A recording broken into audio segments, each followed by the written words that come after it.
It's the Pete Sousa Show. Sports, Pete. Nobody tells our stories better than our clients. The difference is stark. I was rear-ended at a stop. I thought I was fine, and then once I got home, I realized it's a lot worse than I thought. I ended up having a ruptured disc. You say you're not hurting, and then an hour later, you're saying you're in all this pain. I just felt like most people would think that I was lying. And that's when I decided to call Daniel Stark. I owe a lot to Daniel Stark. They really got me what I deserved. The difference is stark.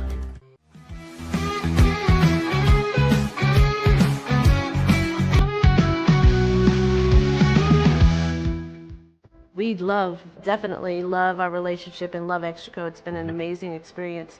They made the PPP process easier. They were reaching out to me saying, what can I do to help you? That made a huge difference because my stress level, when we shut down, to afterwards was night and day. Our experience with Extraco has been phenomenal since the very beginning, so we love Extraco. Tervis is all about staying hydrated with style and durability. You can trust Tervis tumblers to keep your drinks the perfect temperature, hot or cold, for hours. From the classic insulated tumblers to sleek stainless steel water bottles, each product is built to last and comes in endless designs to match your personality. Stay refreshed and express yourself with Tervis. Visit tervis.com today and find your perfect tumbler.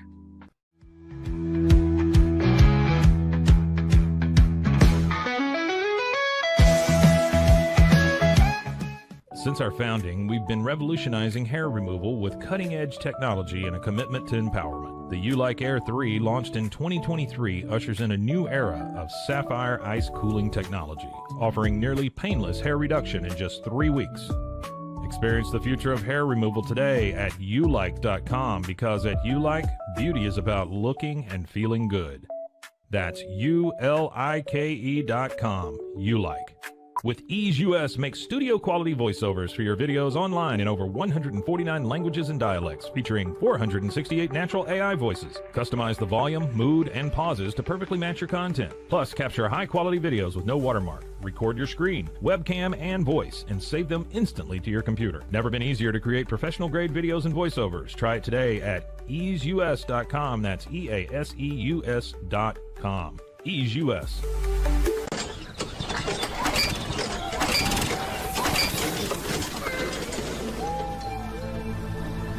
Just use AMP-Pace.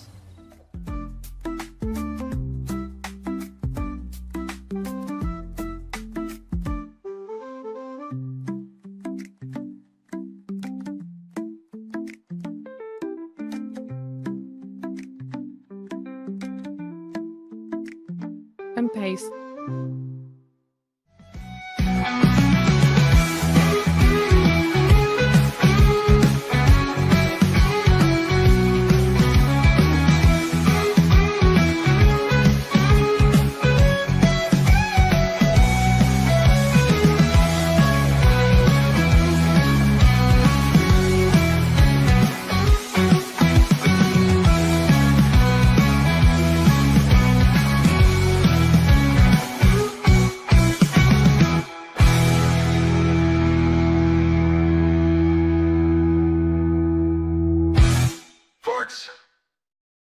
Sports. Sports. It's the Pete Sousa Show. And so happy to have you with us today here in our lovely studios up here in Central Texas. And just a phenomenal opportunity for us to talk sports with you, which we absolutely love. Scotty, can we zoom out a little bit, the camera? You got to hop up. I'm sorry, bud. This drives Scotty crazy. Just a little audio-visual help. Because we can see some of our sponsors better. The folks at Daniel Stark Injury Lawyers, who we love. That's right. Let's get them. Let's get that scoreboard. There we go. Daniel Stark Injury Lawyers. That's right. They're a part of things here. And now we can see, right? Daniel Stark Injury Lawyers. Of course, Socorro Family Ford and Slovacics. Slovacics is our presenting sponsor, by the way. Crawford Austin Properties. First National Bank of Central Texas. Man. Extraco Bank is also involved, and we got a couple others brewing. And we are looking forward to sharing those with you as we get closer to the fall. And this is like, it's funny, and you guys may know this with your businesses, but with sports in particular, this is the time of year in the calendar where people are sort of chilling, right? Like, it used to be way more chilling. Now it's, SEC Media Days, 4 days this week in Atlanta. Last week, Big 12 Media Days, 2 days, right? And the list goes on. And training camp starts tomorrow for a lot of teams. The Cleveland Browns in particular, who we'll talk about in a little bit, and Shedeur Sanders and what he's doing to get ready and why there's optimism around him. Actually, you know what? Let's start there, because we're going to talk about the ESPYS and we're going to talk about other TV news. And in B Block, we have such a special opportunity for you. We're going to share a story about Abner Haynes. I talked to his son yesterday. Abner Haynes is the first guy ever to integrate college football in the state of Texas. And it turns out he was one of the greatest players in AFL history, right, as they rivaled with the NFL right before the leagues merged together. And we got to talk about the struggles and what that was like for Abner Haynes to go through and basically break the color barrier in college football in Texas. And it's a pretty cool opportunity to chat about something that is real meaningful. And I had that conversation yesterday with David, who is Abner Haynes' son, who wrote a book about his dad, and it's really cool, and it's really nice doing something like that. And you're reminded about like being on the right side of sports and the right side of history, it was really cool. So starting off with Shedeur Sanders and doing some research, because you see, hey, the Browns are opening training camp tomorrow, right? The 18th. So where are we with Shedeur Sanders? This is one of those stories that I think I'm very interested in, because I feel like he has the skill set to be a number one quarterback in the NFL. I certainly think he's better than Dillon Gabriel. I certainly think he's better than Kenny Pickett and Joe Flacco eventually. Right now, I think Pickett and Flacco have something that Shedeur just doesn't have right now, and that's NFL experience. And, that lends itself to Flacco maybe being the starter or Pickett. Apparently, the Browns have been pretty pleased with what they've seen from Kenny Pickett so far. But that's where this conversation starts. Like, what really have they seen? When you talk about ESPN's beat writer covering the Browns was talking on NFL Live, mentioning that Dillon Gabriel and Shedeur Sanders really have not gotten to do much football-wise at all to turn heads or to prove their worth in OTAs. I mean, that's basically installation stuff, right? Getting to know the offense. But now the time is coming. And in all the videos and everything that we've seen from Shedeur Sanders, whether it's in OTAs or most recently at a high school in the Cleveland area just over the past few days, right? Like social media posts have come up. He hasn't really been posting much himself, which I always think is a good sign. But he's been working, and he looks crisp. He looks accurate. Of course, he looks ready. And one quote that was conveyed to me and to all of us on NFL Live by that Browns beat reporter was that the Browns organization, and this is so important, this next quote, okay? They love what he is doing in the building. Now, we talked earlier this week, and I talk to folks around the NFL, and having played football in college, I still have relationships with coaches, and I know the language.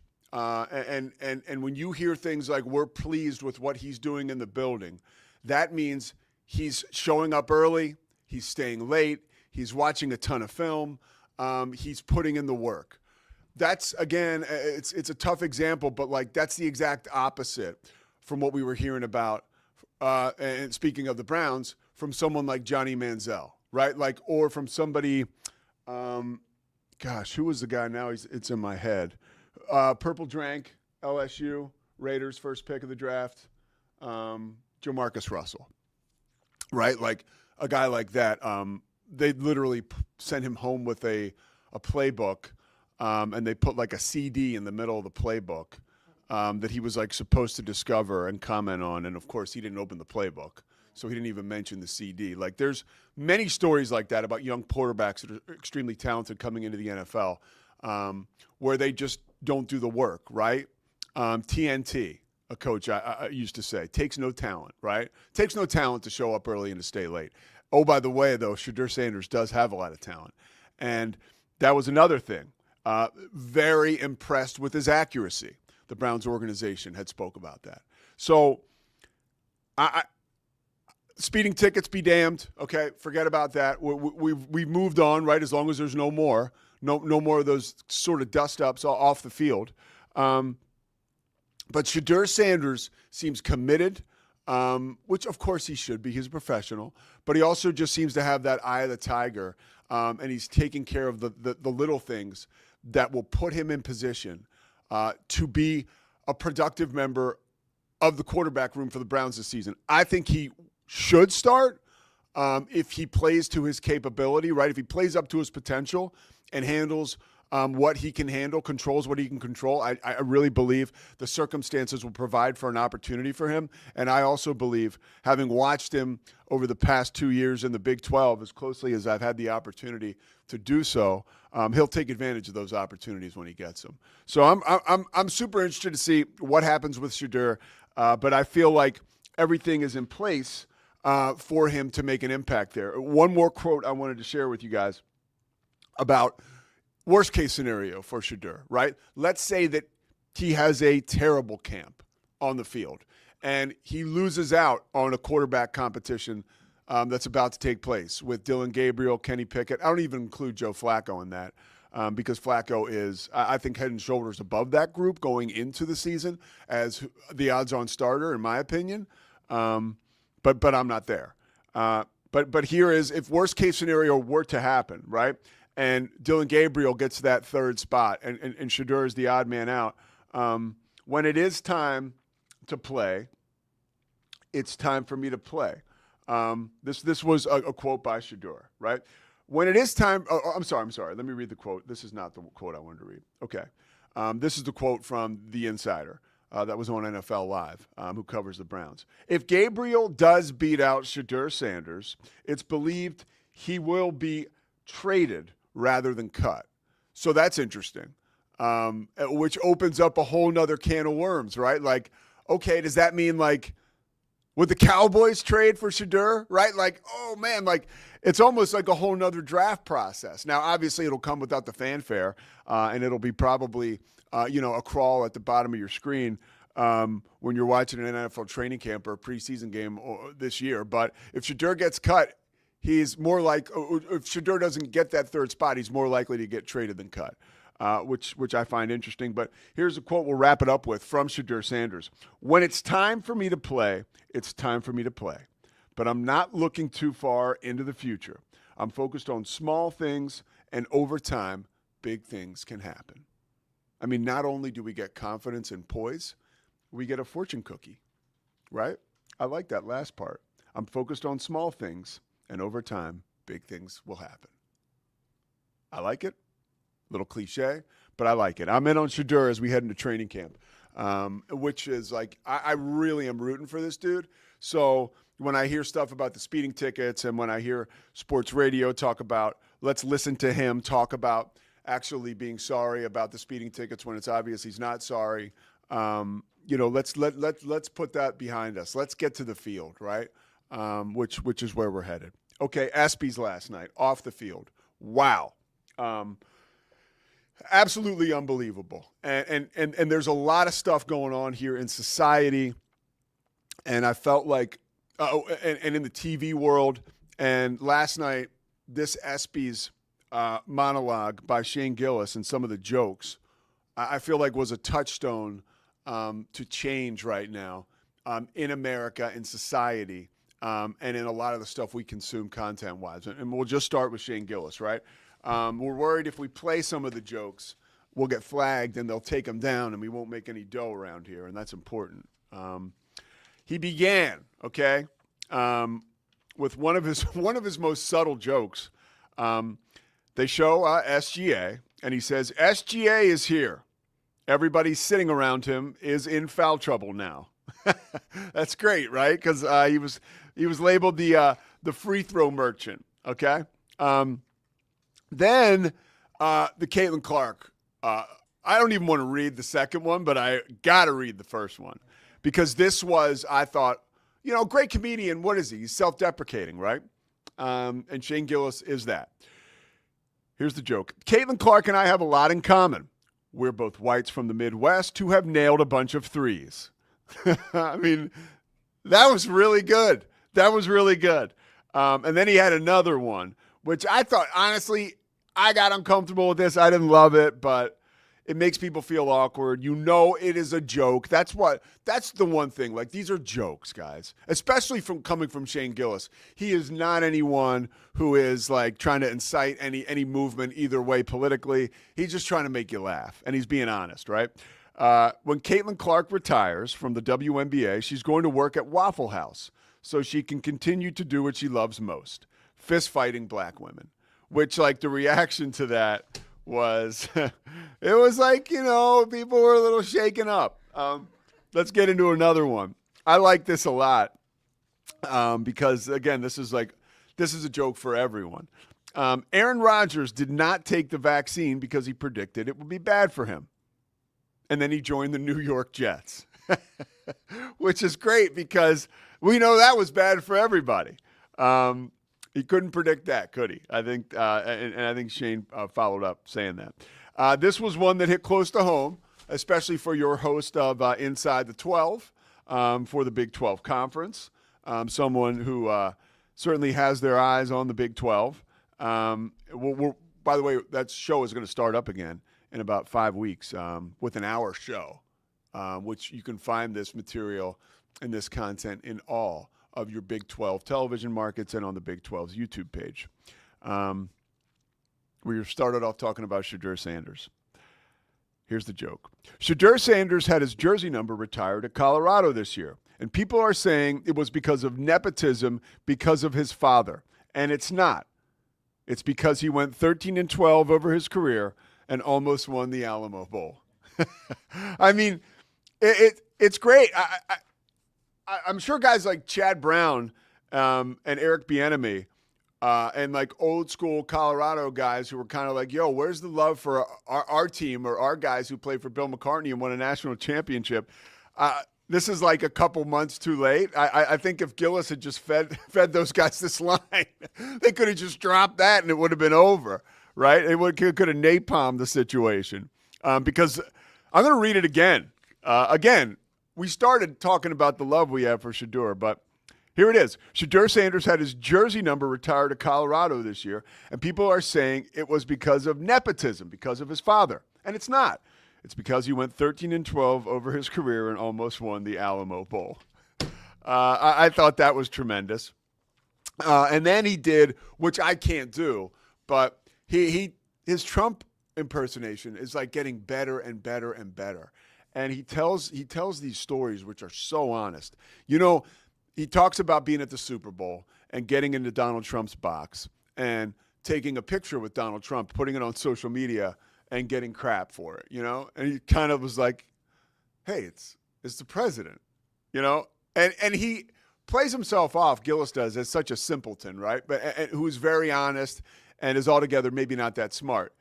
And that's part of the shtick, obviously. But he goes, if Osama bin Laden had been alive and been in the box, I would have gotten a picture with him. Like, hey, like it's like, and that's kind of that is like where we are as a culture, right? Like you see a famous person, it doesn't matter if they're notorious or whatever, you get a picture with them. Like how many pictures were floating around the internet of OJ, right? Who, by the way, poor guy got drug into this once again last night.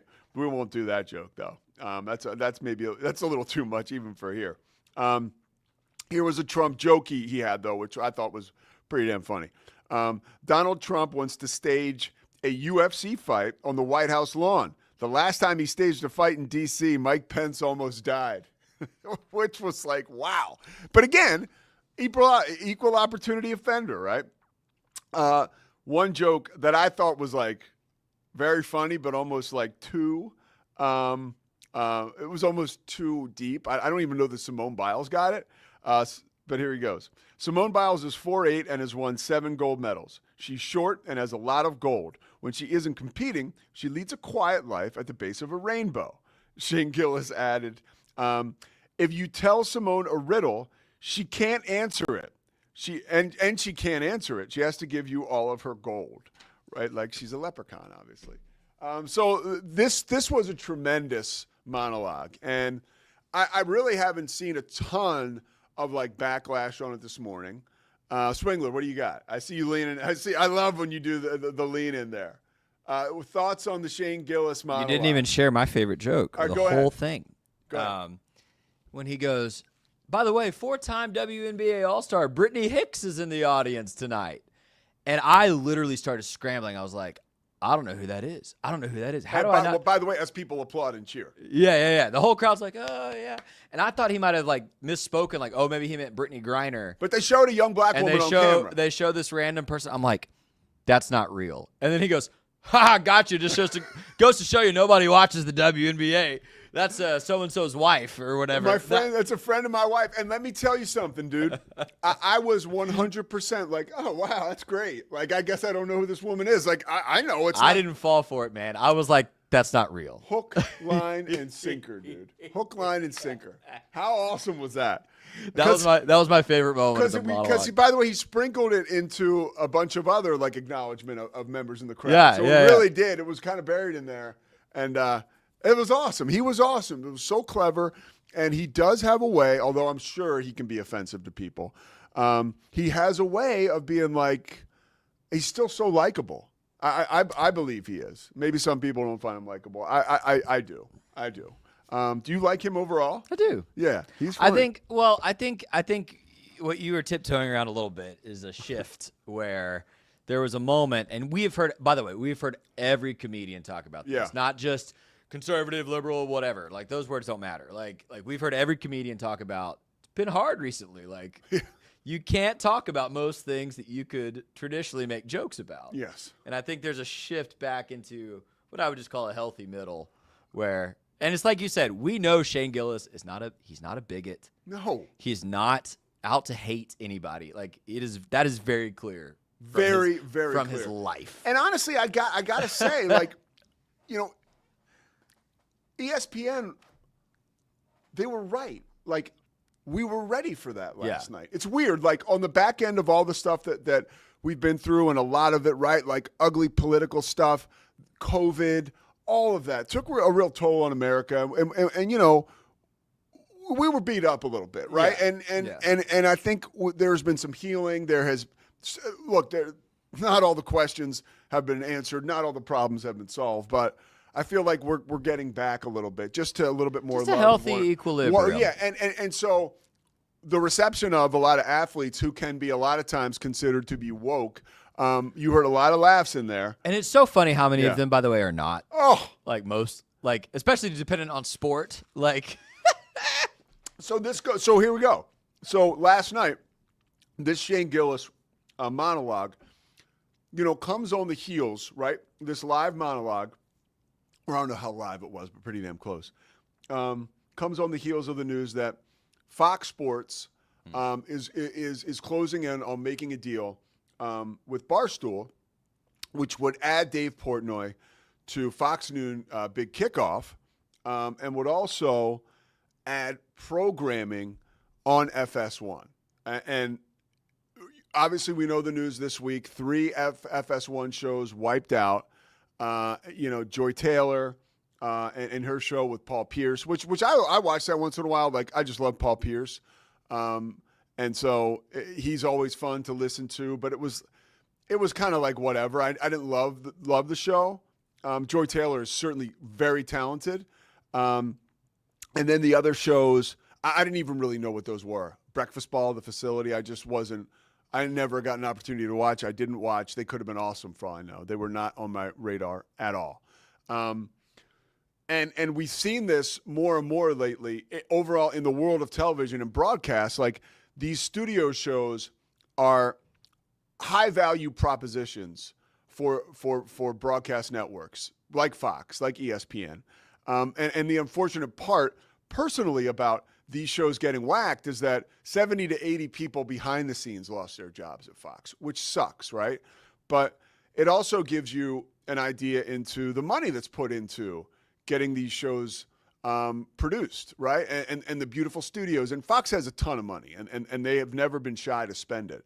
But I think they are ready to make a change now. And the change will come more than likely if this deal gets done by taking, and so you've got 3 shows, right, on Fox, which is by no means considered like a liberal or woke network. But it is a bunch of like former athletes and Joy Taylor, who we all know where she stands on just about everything because she tells us. And that's fine because that's what she wants to do. And that woman's going to land on her feet, whether you like her or not.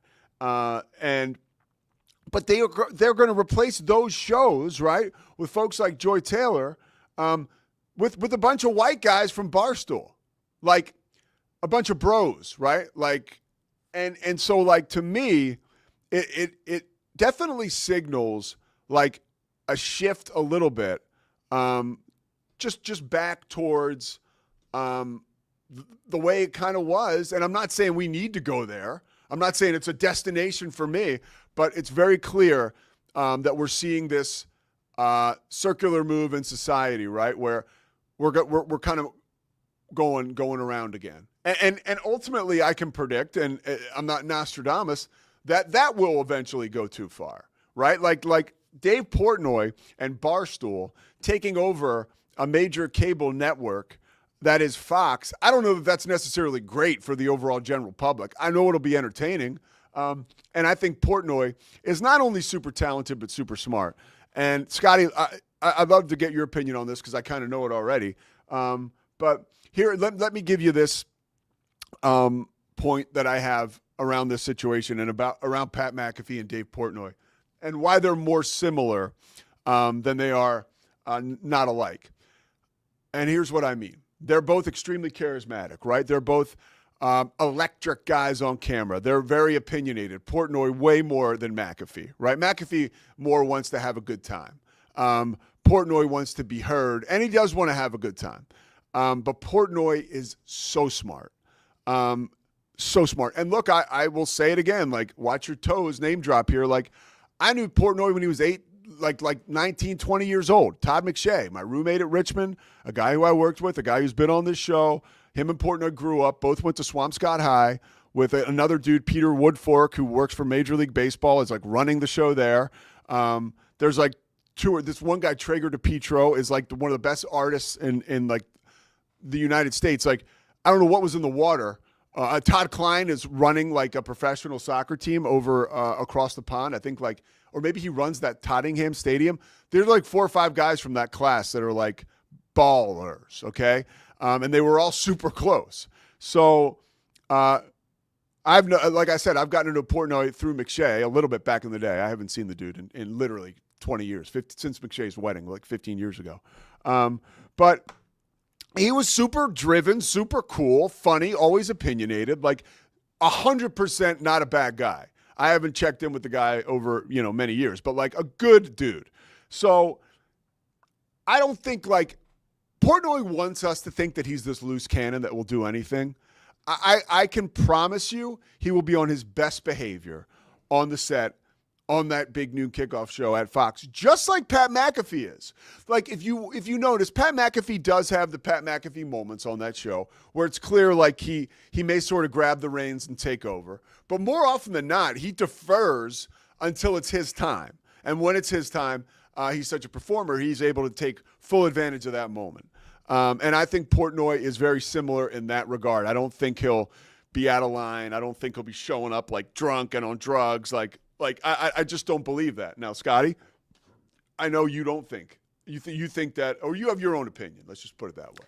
I sent a few texts to a few folks about this news yesterday, and not one person thinks this is going to go well that I texted. My very small group of people I texted. We all think this is going to be a disaster. And just to interject, my thing about, I think it has the potential to go the most well on the programming side with those daily shows that Barstool will have on there. I think that those could rate really well and change the game. I don't think Portnoy being on Fox Big Noon Kickoff will make a bit of difference, ratings-wise. Go ahead. Okay. So let's acknowledge the elephant, which you kind of already did. Fox is only doing this because ESPN has had tremendous success with Pat McAfee. Yes. And you just named all the reasons you think they're similar. I think they could not be more different. For one, Pat McAfee has credibility because he played in the NFL. Like that dude, everyone that plays football knows this guy's legit. And I mean, you've even heard like Ryan Clark talk about it on ESPN of like, punters aren't football players, but Pat McAfee's kind of a football player. And he was like, a really good punter. Like he has a great reputation with anybody who's played football. He knows the game. He's got that whole crew that knows the game. Like he is actually the ex-athlete who's very knowledgeable. Portnoy is not. I think Pat McAfee, you used the word entertainer. I think that is first and foremost how he sees himself, even when he was a football player, right? And he'd do the walk and all the stuff. Yeah. He is an entertainer. That's why McGregor. he's a fit at WWE. Yeah. That's why he's a fit on College Game Day. He's not Lee Corso, but he is a fit in that show for the same reason Corso was, which is I'm here to entertain people through the football coverage, right? I think Portnoy sees himself as a mogul, and rightfully so. Like, he's scrappy, he's business savvy. He built Barstool into something massive. Dude, when I knew him, with his he work, was walking around Boston with like flyers, dude. Like, so that's my giving 'em thing. out. Yeah. And I respect him for it. Like, I don't like the guy, but I respect his hustle. I respect what he's done. But I cannot believe – so you were comparing the two. McAfee sees himself as an entertainer, and I think, he's got nuts of steel when it comes to like – when ESPN tried to get him the first time, he's like, okay, I'm keeping my show on YouTube for free. And they were like, no. And then 2 years later, they came back and they were like, okay, yeah, it's worth that, right? And so then he comes into College Game Day and he's willing to listen and be direct. I cannot see, and I could be dead wrong, I cannot see Portnoy being on set of a traditional studio Fox show taking orders from anybody. And I watched him 3 weeks ago cuss out a guy that he employs when they start talking about anti-Semitism and blah, blah, blah. And he Craig starts, Minahan. That's he Cam's starts guy. dropping F-bombs and I'm in charge. I pay you. I just cannot see him if a director's in his ear on Fox Big Noon Kickoff going, hey, man, we got to go to break. Hey, dude, no, don't touch that. Hey, I cannot see him stopping.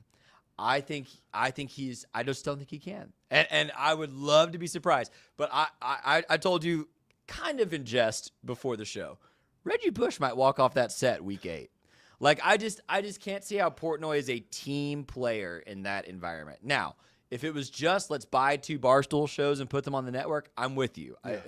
Fox should know what they're buying, and that's Portnoy's production. Great. Like, I think that makes sense. I think you start putting him on traditional shows like McAfee does, I think he's going to create issues. I think he'll surprise you. And I'll admit, I'll be the first to go, man, it's working. Well, I don't think the behavior or the camaraderie will be an issue. I think that the content and what they get out of it will just be like, Like, because when I'm watching a college football pregame show, I want to know who's going to win. I want to know, like, it's a pregame show. Like, tell me about the games. Like, take me inside. That's the one time where, I'm totally cool with guys like going X's and O's and and all that stuff. And I think Portnoy will probably fit in well when it comes to betting and gambling stuff. Yes. But I believe he'll be on his best behavior, and I don't think that he'll be bucking. And let's be clear. I've envisioned this as he's like McAfee, where he's on set.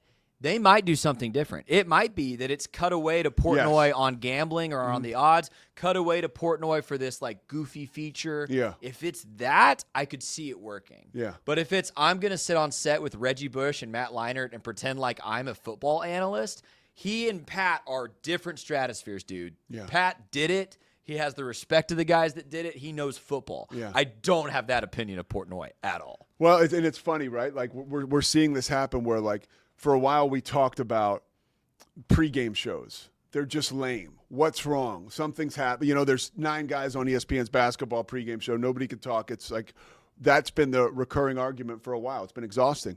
And now there has been a change now to where it's like, okay, we're going to put like a star or somebody on these shows, right? Someone like Matt Mosley. I have an announcement coming, friends. That's a great segue. You keep talking about pregame shows. That's a great dude. segue to a break, but the Baylor pregame show is coming to Rogue Media Network this year, and I don't think Baylor's going to lose a goddamn game, and they're going to have a Heisman Trophy candidate. So you might want to get in on that if you're a local advertiser. Contact Scotty Swingler. There's only a limited amount of spots left and a limited amount of time to get in on that. All right, we're going to come back with a very special story. We've broken your brain or bored you to tears with all the TV talk and my opinions on that, but I hope we got you with Shedeur Sanders. We're definitely going to get you with this next one.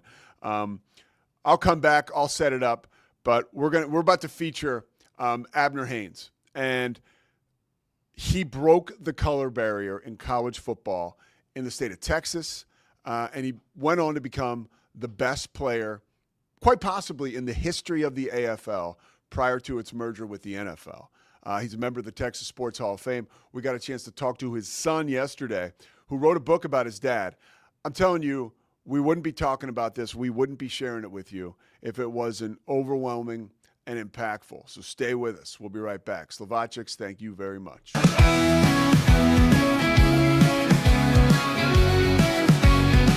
Nobody tells our stories better than our clients. The difference is stark.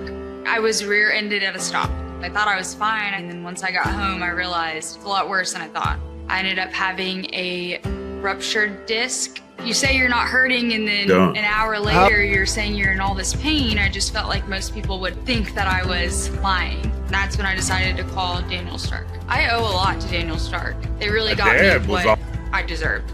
The difference is stark. We definitely love our relationship and love Extraco. It's been an amazing experience. They made the PPP process easier. They were reaching out to me saying, what can I do to help you?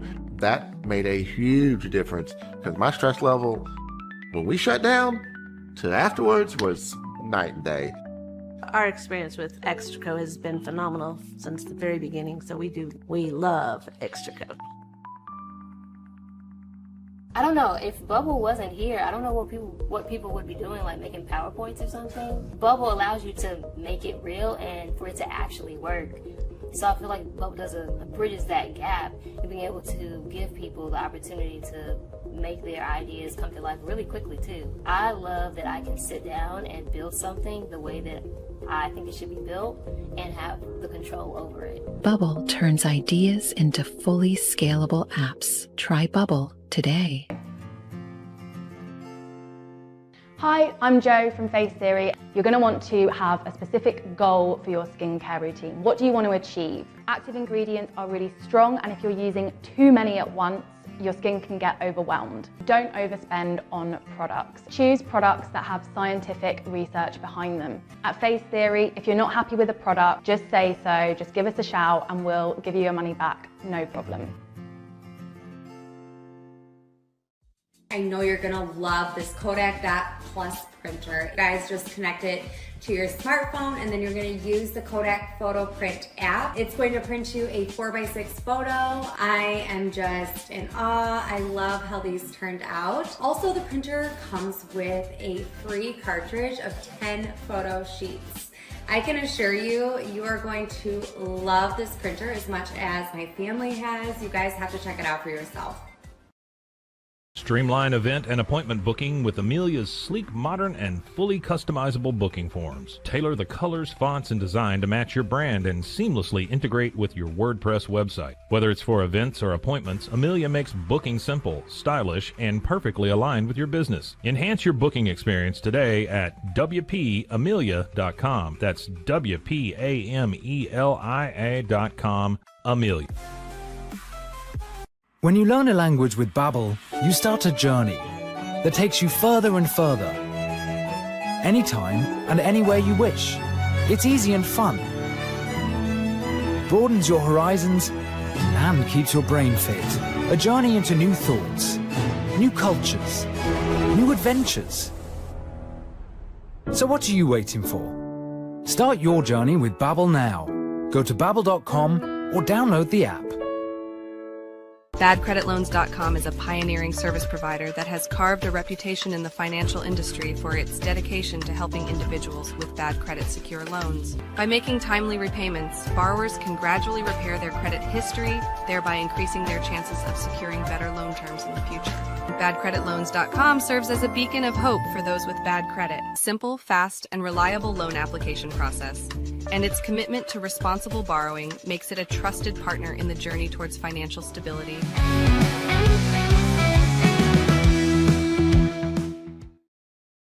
The Pete Sousa Show. We are back, and we have an important segment to share with you all today. Abner Haynes was an American football player, a fullback and return specialist in the AFL, a Dallas, Texas native. He broke the college football color barrier, and he did it when he was a player at North Texas. I had a chance to talk to his son yesterday about his father and the transcendent athlete and individual he was. He's now a member of the Texas Sports Hall of Fame. He's a member of many, many Hall of Fames. The Chiefs have retired his number. You know, when he played, it was for the Dallas Texans, owned by Lamar Hunt, who now, of course, the team was moved to Kansas City, and then the Dallas Cowboys started.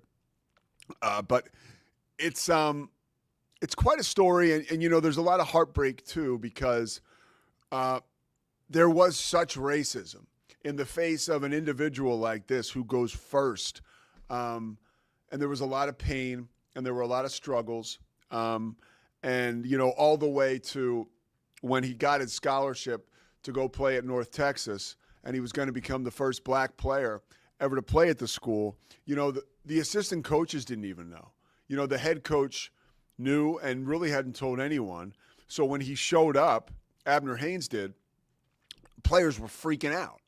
Coaches were freaking out. Members of the school were freaking out. The school president was really behind it.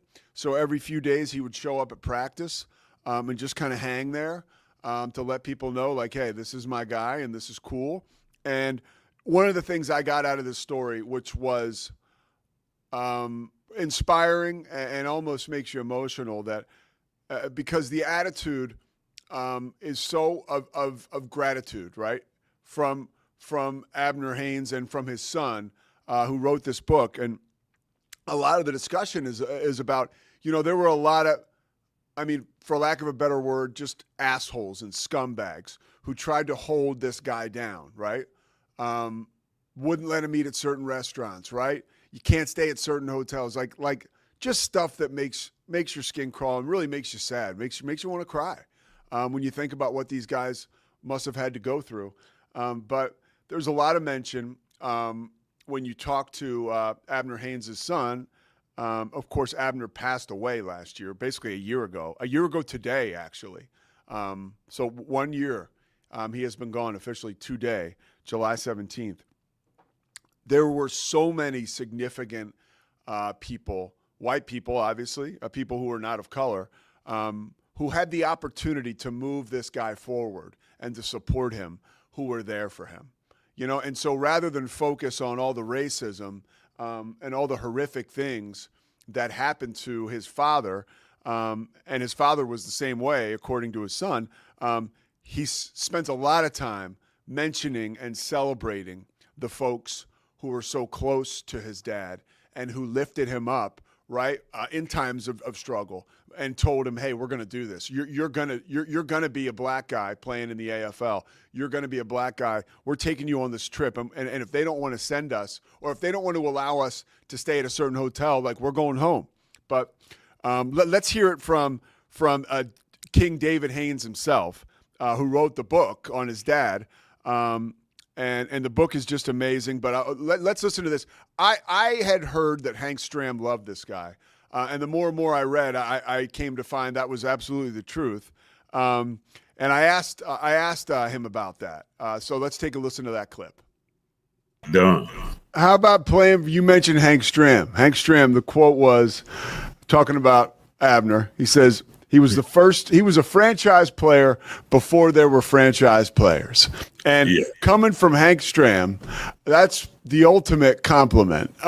What was your father's relationship like with Hank Stram? Well, Dad always told me that Hank, more than anyone else, understood some of the pressures that he was under. He understood how to talk to him. He never had done well with people yelling and hollering and a rah-rah type guy with the insults and what have you. And Hank, to this day, I mean, one of his son and I are great friends. And, you know, we always get together at Chief events and Lynn Dawson's son and all of these are my great friends.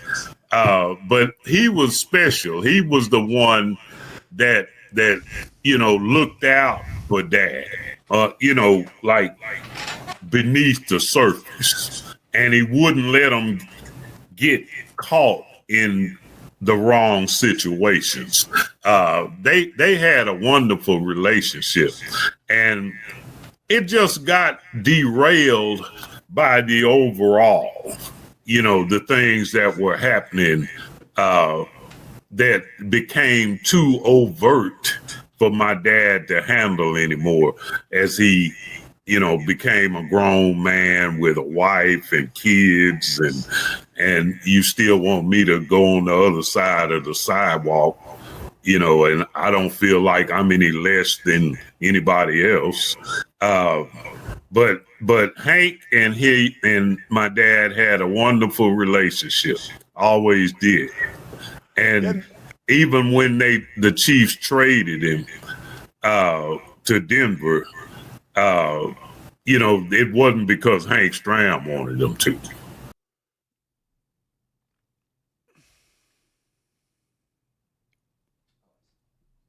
So, and that leads us to the next part of the story. You know, so significant that Hank Stram was such a supporter for Abner Haynes. And by the way, the book is called Abner Haynes, An American Hero. You can get it on Amazon. But he talked about how things got derailed.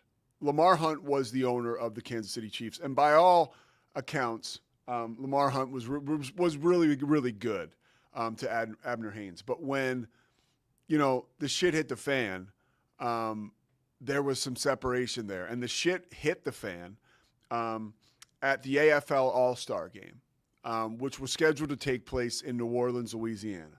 And we get into it. I do, talking with Abner Haynes' son here coming up in a minute. We talk about how in that game, there were 20 black players on the AFL All-Star team, right? You know, you get a couple a team, but if you're going to name All-Stars, can you imagine who the best players in the league are? Well, they just might be the black guys, right? So they're all a big part of this team. So you got 20 guys on the team that are black that are going to New Orleans for this game. And there was a boycott.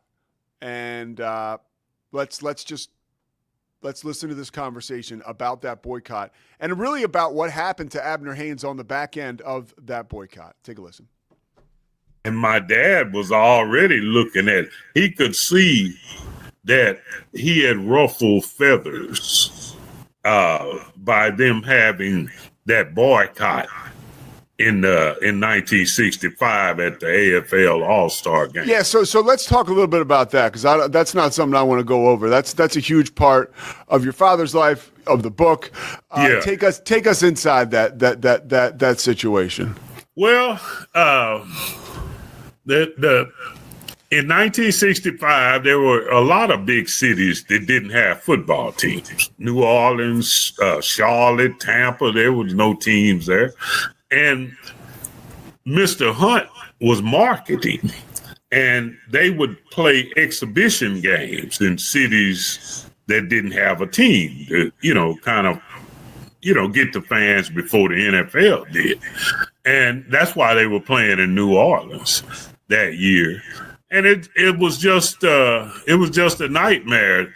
My dad flew in with his friend Clem Daniels, played for the Oakland Raiders, but he was from Dallas area, from McKinney, and they flew in together, and got to the airport. They couldn't even find a cab driver to take them to the hotel. And they got to the hotel and met with some of the other players from the Buffalo Bills, and all of them were having the same thing. Some had been refused service in restaurants in the French Quarter, and all of them had been called N-words and monkeys, and as I said before, these are grown men now. Yeah. And with families and kids. And they decide they couldn't stomach getting treated like that. And by the way, just for context, I know this is in the book, but so there were 20 black players that were on this team, right? So it was like, it was almost for the city of New Orleans. It was like, oh, that's too much. You know what I mean? Like that was even more why there was so much of a, because usually 2 or 3 guys on a team, not like 20. Oh, you know? Yeah.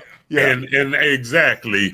And they just couldn't stomach going trotting out and entertaining the same people that just treated me like dirt. Yeah. You know, for a couple of days. And here again, what's interesting is how the white guys reacted. Jack Kemp was the quarterback of the Buffalo Bills, and he was there. And he was telling my dad he's 100% with them. Whatever they decide to do, just let him know. And Jerry Mays was also with the Texans. And he wouldn't, my dad always told me, he wouldn't leave his side until they left New Orleans. And they moved the game to Houston instead of canceling the game or making it any bigger incident than it was. But the Chiefs felt like, I'm not going to say what they felt like. Yeah. But that got him traded to Denver. That was on a positive note to the story, Al Davis was pretty involved, right, in getting the game moved. How involved was he? Well, I think that's really who did it, and who I don't think Mr. Hunt was involved in it a lot. Okay. I think it was Al Davis that, didn't leave the players hanging, didn't go ahead with the game and act like none of this is happening, but had it moved to Houston. Okay. It's a touchy subject, but a lot of the reason why, my dad was basically blackballed because that's not the kind of blacks we wanted who would speak up and defend themselves, or, he kind of was supposed to. I think he was the highest paid player in the AFL, I think he was making $55,000. Okay. Of course, a loaf of bread cost a quarter. Yeah, that was a lot of money back then. Yeah. That was a lot of money back then. Yeah. But he, it's touchy, but, it all worked out because he made his stands. He never regretted them. He was at peace, because he felt like he did what was best for his people and his family. I think we would all agree your father was on the right side of history. Yeah, 1,000% on the right side of history. Just want to wrap up this topic again. That the book on Abner Haynes, An American Hero, is available on Amazon, and we're talking about just a trailblazer, a guy who changed just about everything as far as pro football was concerned, and ultimately, catapulted more minorities into a position where they could play pro football, especially here in Texas. And I found one of the things I found the most amazing parts of that conversation was that Abner Haynes actually, after playing in the pros, when he retired, transitioned, worked for Zales, had a bunch of different jobs in Zales, because he knew the gentleman when he was just starting up Zales. So he's all over the country working for Zales. And then he wants to do his own thing. He starts up a boutique sports agency and becomes one of the only black sports agents. And he represents players from all over Texas. Guys like Cowboys fans, Jethro Pugh. Everybody on the Steel Curtain he represented. Mean Joe Green, from Texas. L.C. Greenwood from Texas. I think Dwight White from Texas. All those guys. And lastly, his final client was Tony Tolbert, who was a member of the Cowboys that won. Seems like it's ancient, but the last time the Cowboys, these are my Eagles, I'm sorry. The last time they won championships, Jimmy Johnson and Barry Switzer was the coach, and Tony Tolbert was on those teams. So a great conversation. I'll let you know when the full conversation is up and ready to go on the Texas Sports Hall of Fame podcast, but I had to share that with you guys today. All right, we're going to come back. A couple final thoughts, wrap it up before we get out of here on Friday.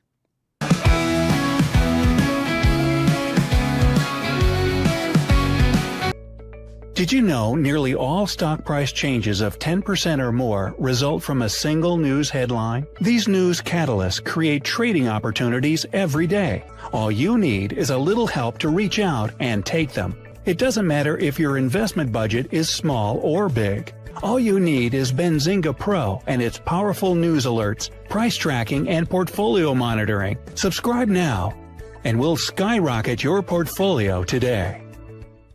BosleyMD.com. I've always had thin hair my whole life. It breaks off at a certain length. In the last 6 months, I've noticed it just really bad. I mean, you could totally see it. I wear a hat a lot. I tried several different products. My experience with the Bosley MD hair regrowth kit was amazing.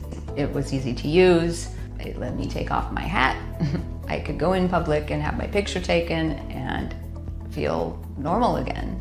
BosleyMD.com. Golf Partner, the world's largest golf store network, offers more purchasing opportunities than anywhere else. With a dominant market share and a wider selection of quality secondhand golf clubs than our competitors, we make it easy for you to enjoy the game with affordable, top-quality equipment. Join us at golfpartnerusa.com and discover why we're the trusted choice for golf lovers worldwide. That's GOLFPARTNERUSA.com. Golf Partner. Since 2003, Bluehost has been empowering people to harness their brands online with innovative web hosting solutions. Trusted by over 2 million users, we're the longest-running WordPress.org recommended host. With Bluehost, you get a safer, better web experience, supported by the world's most popular site builder, and backed by our commitment to open source projects. Visit Bluehost.com today and take your website to the next level. Pete Sousa Show, final segment, but we are going out in a blaze of glory. And I'm not one to call out networks. So I would like everyone to know, this conversation evolved out of a comment I made to one Scotty Swingler that I thought the guys at On3 did an amazing job. Andy Kennedy, that's not Andy Kennedy. Andy Staples. Andy Kennedy is the coach of UAB. Andy Staples and Ari, I forget his last name. Those two dudes do a show on On3. They kick ass, man. They really do. And I saw some of their coverage on Big 12 Media Days before I got there. And then, of course, when I was there, I saw those guys hustle, and they do a great job. But Scotty has some issues as to how their ranking system of 4, 5-star, 3-star college football prospects plays out, and you believe, Scotty, they get skewed, correct? And absolutely. And so I would love to hear just a little bit of a fleshed out argument here from you. All right, it's all anecdotal evidence, Pete. But eventually, after years of anecdotal evidence, you have to accept the facts that they present to you. So, by the way, this is not just me who believes this. This is Colt Barber that was really stirring the pot earlier this week. So Colt Barber, 365 Sports. Correct. Sikkim 365. Sikkim 365. Those are different now. Yeah. They need to figure out that brand. So here's the deal. It's like the rankings aren't just evaluating talent. It's like they're playing favorites based on where these kids commit. And the evidence stacks up for big school bias, and specifically in this case against our friends, Pete, friends of the show at BYU and Baylor. So let's start with Baylor. Jordan Clay, 6'4", four-star wide receiver from San Antonio, Madison. Big play threat anytime he touches the ball. He was a top 100 national recruit. This is dude from San Antonio. Yes. Yeah. Last weekend, commits to Baylor. And suddenly, he drops to a 3-star and falls outside of the top 300 on Rivals, which was acquired by On3 Sports. No. Are you serious? He did. I'm not done, Pete. If that shocks you, I've got plenty more. But yes, he's now outside of the top 300 on Rivals. As Baylor, as Sick'em 365 analyst Colt Barber said, the Baylor tax is real. London Smith, 4-star wide receiver from right here in Waco, University High School, 6'2", super fast, commits on January 29th. And David Smoke pointed out, immediately the week following, he dropped 103 spots from 50 to 150 something in the recruiting rankings on Rivals. Quinn Murphy, who we're going to have on this show tomorrow, 3-star quarterback from Liberty Christian, had 17 Power 4 offers.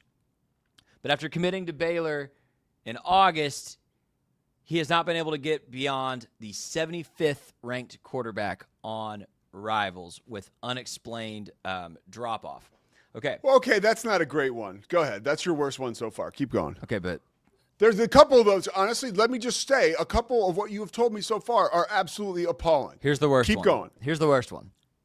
So, the fireworks exploded when it came down to Oregon and BYU. Ryder Lyons, 5-star, #1 quarterback in the class. Elite arm strength and mobility. BYU's highest commitment since 2002.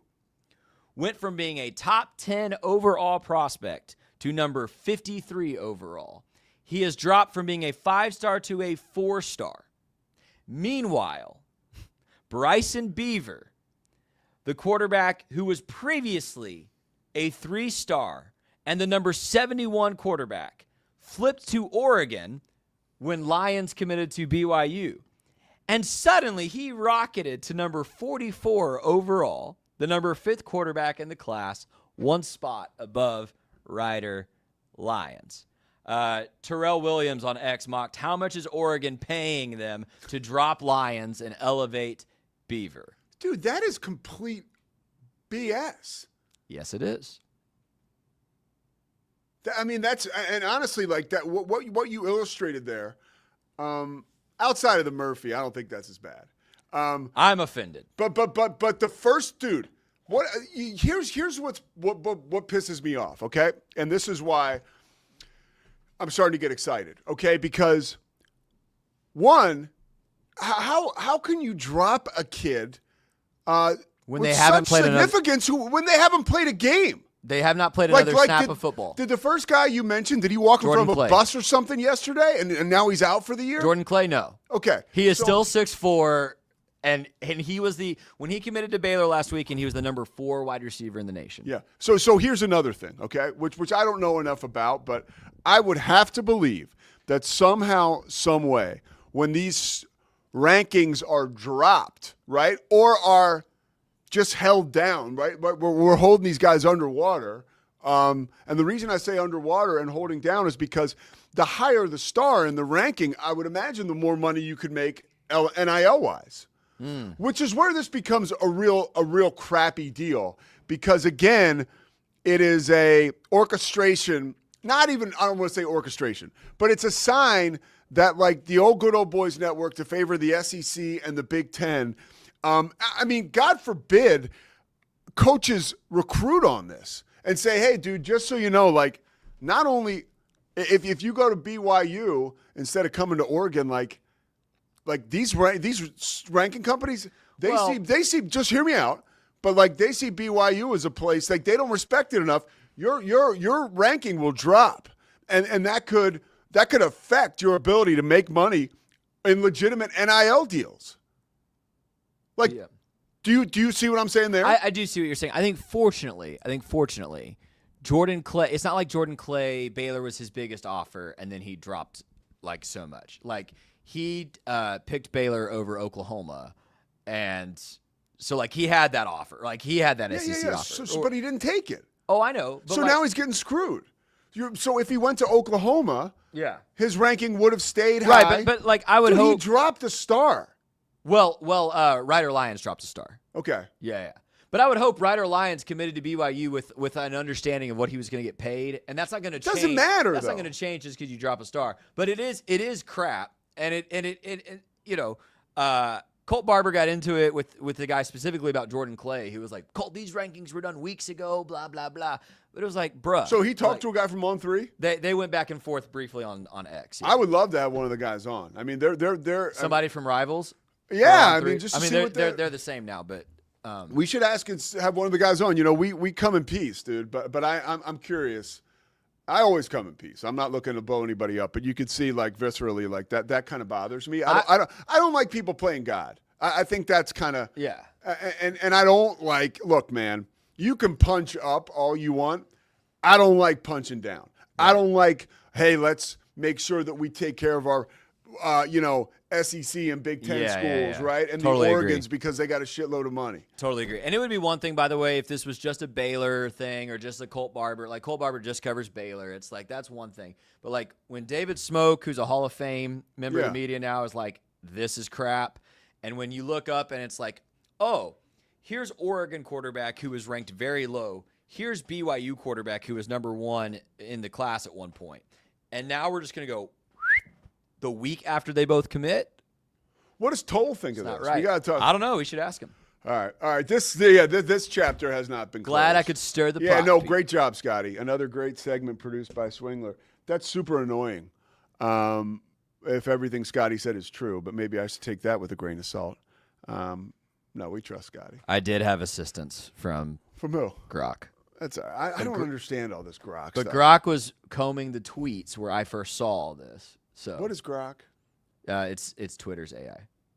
So when I say, hey, Grok, show me this, what happens? So what I did this morning, I had seen all these tweets. I wish it was named something different. I had seen all these tweets. And this is where Grok works because it's literally integrated into X. I said, hey, I want you to go through all these tweets about Jordan Clay, Ryder Lyons, but you London have to tweet Smith. This. No. I typed it into Grok. I said, go through all these tweets and paraphrase it for me and tell me why everybody's mad. And then it spit out this thing. And then I said, okay. I said, now briefly explain to me the Baylor guys that dropped, who tweeted about it, Colt Barber, David Smoke, and like their rankings and what actually take it happened. Easy. I'll have Grok sitting there tomorrow. Hey, AI is going to take all of our jobs one day, Pete. All right, Pete Sousa Show. Hopefully we'll be back tomorrow. Friday show. A couple big interviews. Our girl Faith, former Baylor volleyball player, going to be a part of the Rogue Media Network. What's Faith's last name? Faith Lynch, superstar. And we're also going to talk to our boy Murph. I'm calling him Murph now, Mr. Murphy. Maybe we'll ask him how he feels about getting screwed. One of the best quarterbacks coming in. Okay, that really bothered me, that last story. Okay, Pete Sousa Show. We'll see you tomorrow. It's the Pete Sousa Show. Sports. We definitely love our relationship and love Extraco. It's been an amazing experience. They made the PPP process easier. They were reaching out to me saying, what can I do to help you? That made a huge difference because my stress level, when we shut down, to afterwards was night and day. Our experience with Extraco has been phenomenal since the very beginning, so we love Extraco. Nobody tells our stories better than our clients. The difference is stark. I was rear-ended at 70 miles an hour. I was injured, had a concussion. The insurance company, they delayed. They were playing games from the initial conversation. They weren't going to help me. The biggest thing I learned through this is that you can't go through this alone. I called Daniel Stark. They were going to help me and everything was going to be all right. Daniel Stark got me 10 times the insurance company offered. The difference is stark.